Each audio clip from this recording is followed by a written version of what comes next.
Oke, ini bagian hidup berkeluarga. Jadi pada dasarnya kan memang manusia itu hidup harus berkeluarga ya, menikah ya. Gereja juga menghargai itu. Kebanyakan juga menikah. Tapi ada beberapa yang memutuskan untuk tidak menikah. Ada juga. Lalu sekarang juga ada yang disebut sebagai jadi mengucapkan janji seperti Romo tapi tidak jadi Romo gitu, partisipan lah gitu, berperan serta. Nah, jadi keluarga itu juga bisa disebut sebagai gereja kecil atau mini. Ini istilahnya Ecclesia domestika. Domestika itu domestik. Ecclesia itu gereja, jadi gereja domestik, gereja kecil. Nah, jadi kan karena gereja itu kan sebenarnya satu ekosistem juga ya. Jadi di situ ada kehidupan iman, lalu ada doa, ada pendidikan, ada praktek gitu. Jadi keluarga tuh di situ berproses dalam kehidupan, kemudian dia itu juga mempraktekkan ajaran-ajaran dari Tuhan Yesus dalam kehidupan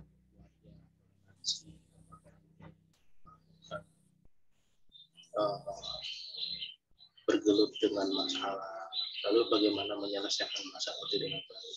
Nah, jadi kayak gitu. Kita lewatin aja. Nah, ini tentu saja dalam setiap keluarga itu ada cerita, ada contohnya ini. Ada contoh cerita dalam keluarga. Ya, ini kita lewatin aja ini, sekitar kamu sendiri kan lebih tahu cerita keluarga kamu tuh gimana.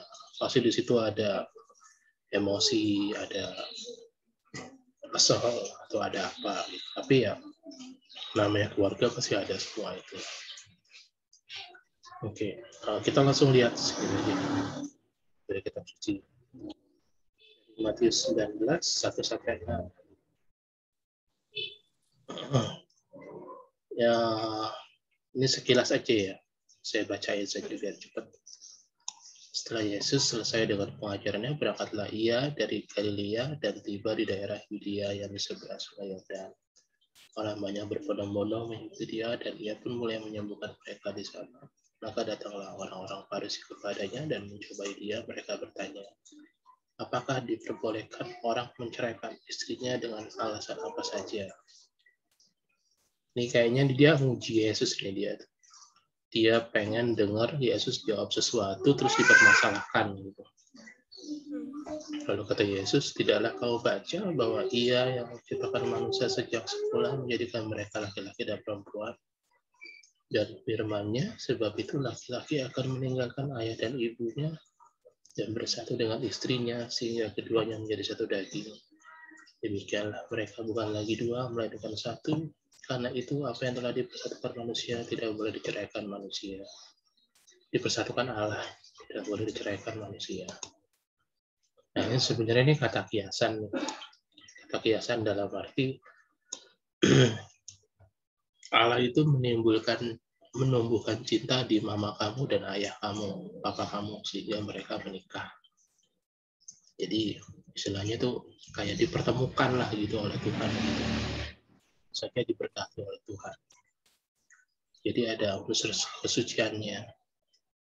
Dan karena itu suci, nggak boleh cerai. Jadi ini sekaligus Yesus bisa melihat kenyataan bahwa ini orang ini mungkin bisa menimbulkan masalah di kemudian hari. Gitu. Jadi dia tuh jauh seperti itu. Nah, ini sebenarnya orang Farisi itu sudah tahu sebenarnya. Mereka juga mempunyai pemahaman yang sama dengan Yesus bahwa sesuatu yang sudah dipersatukan Tuhan itu jangan sampai diceraikan gitu. Nah, itu kayak gitu.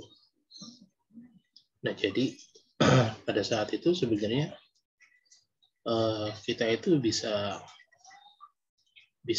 melihat situasinya, suasananya, Lalu kadang-kadang kita pengen ngetes orang aja, kayak gitulah, sederhana sih kayak gitu.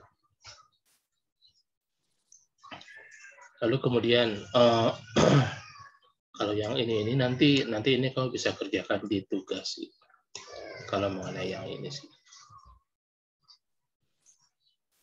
Nah, ini jawabannya jawaban ini aja nanti, jawaban logika aja. Pasti kamu cepet lah kalau cuma ngerjain ini. Copy dulu ya.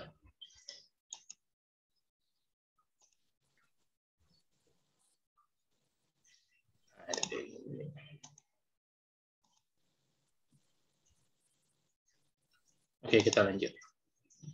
Kemudian kalau dilihat lagi nih secara logika ya, kenapa gereja itu juga memberkati pernikahan? Kenapa kok kita nggak selibat aja semua sehingga kita bisa lebih banyak doa, beribadah kayak gitu? Nah dulu pada saat murid-murid pertama Yesus, mereka bisa begitu tuh. Artinya mereka bisa meninggalkan keluarganya supaya lebih dekat dengan Tuhan. Menjadi semacam pertapa, mereka berdoa, berpuasa, tinggal di dalam gua atau tempat sepi. Tapi dalam perkembangannya, yang selamat tuh mereka doang gitu. Kenapa enggak tetap berkeluarga? Nah dari situ bersama-sama untuk belajar menghayati ajaran Yesus. Kenapa enggak kayak gitu? Jadi nanti yang terselamatkan lebih banyak, anaknya, istrinya. Nah jadi kayak gitu. Kalau cuma sendiri doang, yang terselamatkan dia doang gitu. Nah, jadi kayak gitu. Jadi tidak proses keselamatan itu tidak eksklusif tapi inklusif. Maksudnya terbuka dengan banyak orang gitu. Jadi kayak gitu supaya juga kabar keselamatan kalau mereka dengar ajaran Yesus baik kan semua bisa semakin baik. Jadi yang terselamatkan lebih banyak. Kira-kira kayak gitu sih. Kalau ini sih ini bahasa buku aja, tapi intinya sih itu. Ini kita lewatin dulu. Nah ini juga sebenarnya bisa kamu jawab dengan logika sih, bisa. Jadi kamu tidak perlu melihat ini sebenarnya. Ini agak repot. Ini kamu nanti logika aja.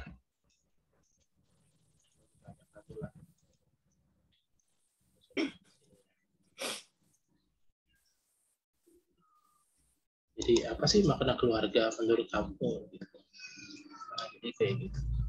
Oke, ini kita lewatin, kita percepat sedikit, lalu kita lihat perkawinan ya. Perkawinan dalam tradisi Katolik. Kenapa disebut tradisi? Karena Katolik ini sudah berjalan 2000 tahun. Jadi ada beberapa masukan, ada beberapa pembaruan, ada beberapa masukan, pembaruan. Kayak contoh, salah satu tradisi adalah Pohon Natal. Pohon Natal itu zaman murid-murid pertama Yesus nggak ada. Tapi mereka melihat pohon Natal itu kan dia kan pakai itu ya, pohon khusus lah gitu. Iya. Nah itu mereka melihat bahwa ternyata itu menguncup di ujung gitu. Lalu mereka memberikan hiasan. Ternyata itu bagus dan akhirnya dipelihara dan akhirnya berkembang menjadi sekarang. Pohon cemara. Biasanya mereka memakai cemara kecil. Jadi cemara hidup itu dipindahkan ke dalam rumah itu pakai pot. Itu seru tuh. Itu kalau di luar negeri itu pada saat Desember itu banyak yang menjual itu dan banyak yang membeli. Itu jadi bisnis lah gitu. Nah, itu salah satu contoh tradisinya. Salah satu contoh tradisinya lagi, kalau kamu perhatiin gereja bentuk-bentuk kursi di gereja itu sebenarnya dulu pada saat murid-murid Yesus pertama itu nggak ada kayak gitu. Lalu ada lilin, ada wangi-wangian, ada tata cara ibadah, tata cara misa.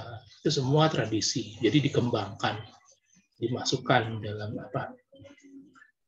dalam doa-doanya. Oke, nah dalam perkawinan juga kayak gitu. Nah, ini pemahaman umum. Pemahaman umum dulu, bentar kemudian kita masuk pada pemahaman khusus. Pemahaman khusus itu pemahaman yang ada dalam gereja Katolik. Nah, ini perkawinan itu kayak bahtera, dilambangkan sebagai ini kapal. Jadi mengarungi samudra itu mengarungi kehidupan. Ada angin, ada panas, ada dingin, ada macam-macam. Itu sebagai pengalaman dalam pernikahan. Lalu pernikahan itu mengikat. Ini cincinin.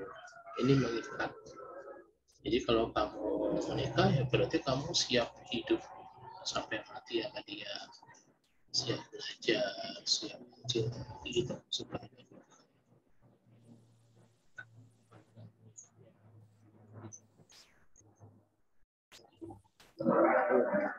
Jadi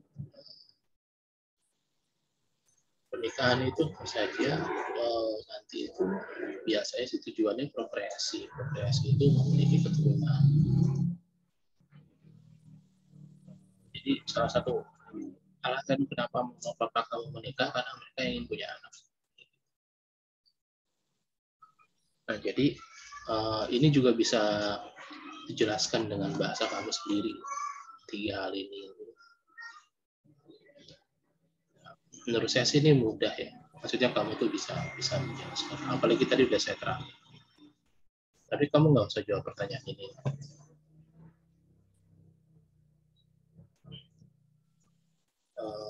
Kita lihat langsung ke kalau secara undang-undang itu selalu ini nih. Ini nih istilahnya ini tidak berkembang sampai sekarang sih, maksudnya perkembangan itu tetap ini gitu. Ini menurut hukum negara ya. Jadi kalau kita menikah itu, kalau orang Katolik itu ada 2, hukum negara dan hukum gereja. Ini hukum negaranya nih. Perkawinan ialah ikatan lahir batin. Nah, jadi makanya kita tuh kayak dapat 2 keterangan gitu. Yang pertama dari gereja, sertifikat gereja, yang kedua tuh dari sertifikat negara. Kita punya 2. Soalnya kita di luar Islam. Kalau Islam kayaknya cuma 1 kayaknya dari negara aja sih. Nah, biasanya orang bermasalah di sini. Maksudnya bermasalah di sini itu maksudnya secara negara mereka sudah cerai, tapi secara gereja belum. Agak susah mengurusi gerejanya. Biasanya masalahnya sih kayak gitu sebenarnya. Kadang-kadang orang juga mempermasalahkan pernikahan sebagai satu ikatan. Kan kadang ada beberapa orang yang nggak suka diikat, nggak suka diatur. Jadi akhirnya mereka tuh lebih tidak menerima itulah. Lalu kan kalau nikah itu kan harus menghidupi keluarganya. Nah, mereka juga tidak menerima itu sih. Lalu ya ini satu perjanjian ya. Walaupun ini sebenarnya lebih modern. Jadi misalnya kalau ada sesuatu, hartanya itu lebih jelas pembagian hartanya. Bahwa kalau misalnya dia punya anak, dia juga harus menghidupi anaknya. Jadi tetap memberikan nafkah, walaupun bukan nafkah kepada istrinya, tapi kepada anaknya, mengenai pendidikannya dan hidupnya dia juga. Itu kalau perceraian terjadi. Persekutuan itu lebih pada ikatan sih sebenarnya, kerjasama dalam hidup dan dalam cinta. Dalam cinta ini contohnya kamu nggak boleh selingkuh, atau kamu harus hati-hati ketika nanti kamu suka dengan orang atau orang menyukai kamu, kayak gitu. Lalu ini teks kitab suci ya di Kejadian 2 ini kayaknya masih sekitar Adam ya.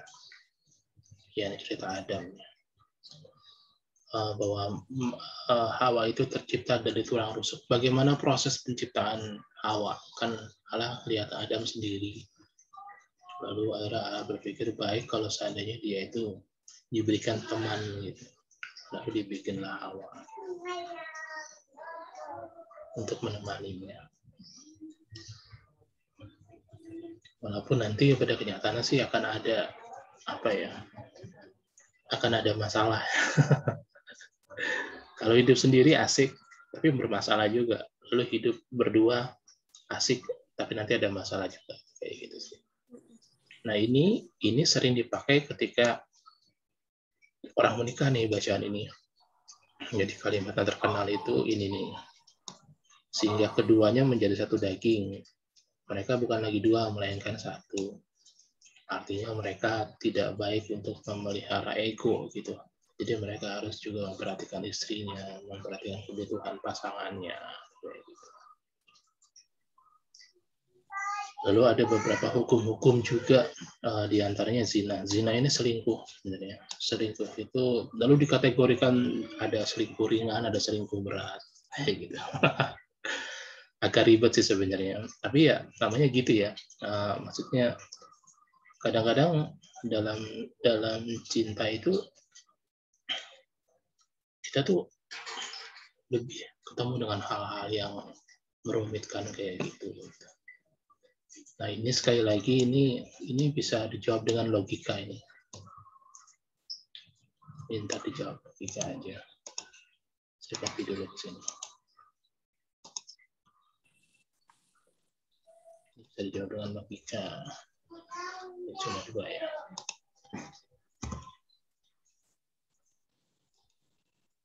Lalu ini ajaran gereja. Ini pernikahan adalah sesuatu yang suci. Suci tadi ada peran Allah di situ, ada cinta di situ, lalu ada berkat gereja di situ. Jadi sesuatu yang suci, sesuatu yang seharusnya tidak diganggu atau tidak dikotori oleh hal-hal yang tidak baik. Suci, jadi dijaga. Lalu kemudian ini sih keterangannya, ini kamu bisa baca sendiri gitu. Lalu pengabdian kepada manusia. Pasti kan kalau kita sebagai masyarakat ya, para KBF, kalau kita juga berguna bagi orang lain. Kamu misalnya kayak saya lah, saya bekerja sebagai guru. Bagaimana saya menjadi seorang guru yang baik? Bagaimana saya memberikan satu bentuk penghormatan atau bentuk kewajiban gitu. Saya sebagai suami harusnya begini, saya sebagai tetangga yang baik begini, sebagai yang lain begini. Jadi disebutnya bahasanya itu pengabdian. Pengabdian itu mengabdi itu memberikan sesuatu yang baik lah, positif gitu. Lalu pengembangan perkawinan keluarga merupakan tugas semua orang. Maksudnya pengembangan ini kan keluarga nanti ya relate ya, berhubungan dengan orang lain, lalu nanti ada anak, lalu ada pendidikan, ada kehidupan sosial. Jadi mau nggak mau kita tuh nggak bisa hidup sendiri gitu. Kita memerlukan orang lain. Bagaimana kita memiliki peran yang baik juga sih. Masih ada hubungannya sama yang di atas sebetulnya. Oke. Lalu kemudian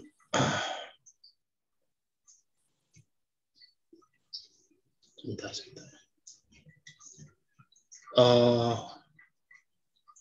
Ini tentang perkawinan. Lalu nanti kita akan bahas tentang imamat. Imamat itu menjadi biarawan-biarawati. Tapi ini tentang perkawinan. Tentu saja bicara soal keputusan sih sebenarnya. Apakah kamu ingin menikah atau tidak menikah? Nah, Gereja Katolik itu memberikan pilihan-pilihan kalau kamu menikah, maka ini nih jalannya kamu menikah dengan sebuah konsekuensi gitu. Kalau kamu menikah, kamu nanti harus menjadi keluarga yang baik, misalnya lalu kamu akan punya anak, kamu harus menjadi orang tua yang baik, kamu harus menafkahi mereka, kamu menjadi bagian dari masyarakat juga, kamu harus memberikan sumbangsi atau sumbangan yang baik, menjadi warga yang baik dan lain-lainnya, turut berpartisipasi dalam kehidupan masyarakat. Lalu tentu saja nanti ada pilihan berikutnya kalau kamu tidak menikah, yaitu hidup membiara, hidup menjadi seorang biarawan, biarawati, suster, bruder, dan lain-lainnya. Atau awam ya, awam tapi mengambil janji seperti Romo, jadi tidak menikah.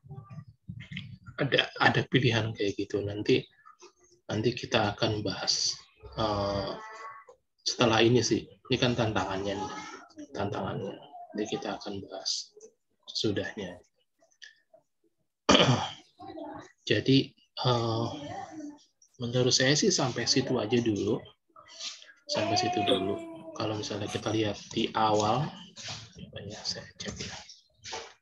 Nah, di daftar isi ini kan ada banyak nih. Setelah ini kita kan udah 2 kan, udah sampai C kan. Setelah ini kita masuk tantangan, lalu ntar panggilan, lalu ini.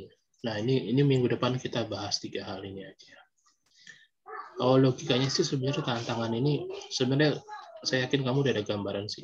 Orang menikah tuh tantangannya apa sih? Lalu orang menikah itu sebenarnya pengen membangun keluarga yang kayak gimana sih? Intinya sih itu sebenarnya. Jadi orang menikah masalahnya apa? Lalu kemudian kira-kira mereka tuh menikah tujuan untuk apa sih? Ini masuk yang bagian kedua ini. Ini gambarannya. Jadi mungkin nanti ini kita cepetin aja untuk minggu depan. Lalu ntar kita bahas ini lebih cepat. Nah setelah itu kita bisa masuk nanti pengambilan nilai yang pertama. Kalau udah itu ntar kita masuk yang kedua. Kayak gitu.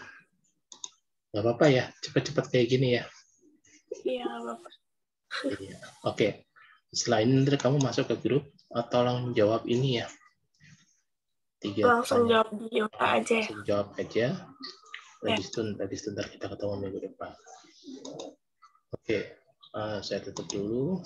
Apakah ada pertanyaan sampai sini? Nggak ada. Tolong hidupkan video kamu dulu. Saya mau screenshot sebentar.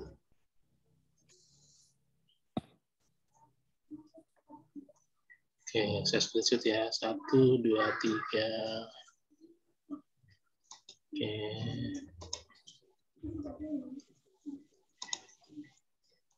Lagi. 1, 2, 3. Oke. Setelah ini kita masuk ke grup. Lalu kamu jawab pertanyaan itu ya. Oke, thank you Yohana. Bye-bye.